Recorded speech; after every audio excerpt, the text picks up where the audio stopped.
Let me tell you a story that begins the way all heroic sagas should, with a cat, a shoebox, and a shrieking adult standing on a bed. That adult was my wife, normally composed and unflappable, a true product of small-town grit, but now she had elevated herself onto our mattress as though the floor had just become lava. Below her, in the middle of the bedroom, our cat, Polly, sat with the smug satisfaction of a gladiator who'd bested an opponent. That opponent? A juvenile possum lying very still and very dead-looking. Except it wasn't dead. Its narrow snout twitched slightly. Its mouth hung ajar, revealing a frankly horrifying array of tiny teeth, more than any baby animal should legally possess. I, in my infinite bravery, did what any grown man would do. I panicked. I zigzagged through the house in my shorts, yelling things like, "Where's the container?" and "Do opossums carry rabies?" and "Don't touch it, it might be a wizard." My wife offered no answers. She remained on the bed, wide-eyed and rigid, like a queen awaiting a knight. Eventually, I settled on a shoebox.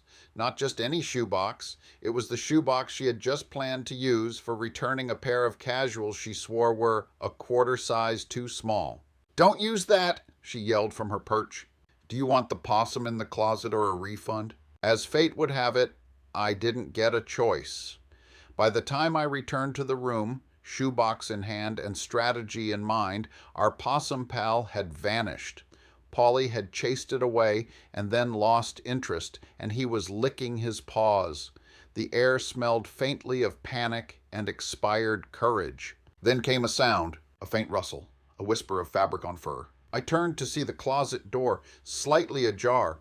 There was only one logical conclusion. The possum had upgraded its lodgings. And this is where the story shifts. This is where my farm-raised, critter-wise wife came down off that bed like Ripley in Aliens, suited up for battle. She muttered something about boots and gloves, and how did you survive this long without knowing what a possum looks like? She emerged moments later, dressed in a long-sleeve flannel, jeans, gardening gloves, and a pair of old rubber boots that made her look like she was about to wade into a swamp and solve a murder. "I'll open the closet," she said, calm and level. "You be ready." "What if it lunges?" "It's not a mountain lion, it's a baby possum." "Still," I said, "that's what the mountain lion wants you to think." She ignored me and opened the closet, shoebox and towel in hand. And there it was, nestled among boots and scarves, cornered and playing dead in a remarkably committed way. I swear it winked at us. My wife didn't hesitate.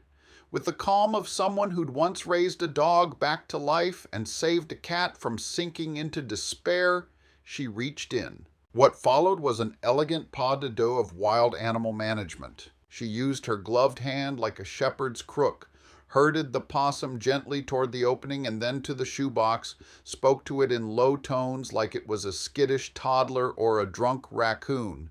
I hovered behind her, poised like a spectator. Mostly I offered moral support. I may have clapped once. My wife didn't even break a sweat. She carried the box outside.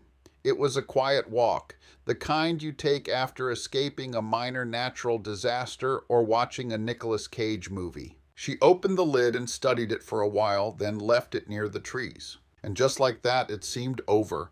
Polly watched from the window behind us, gave the air a disinterested sniff, and returned to napping like none of it had happened. I turned to my wife, ready to deliver a deeply romantic and poetic thank you. Instead, I said, "You were amazing, like a marsupial whisperer, possum queen of the suburbs." She gave me a look. "You're still buying me new shoes?" "Fair.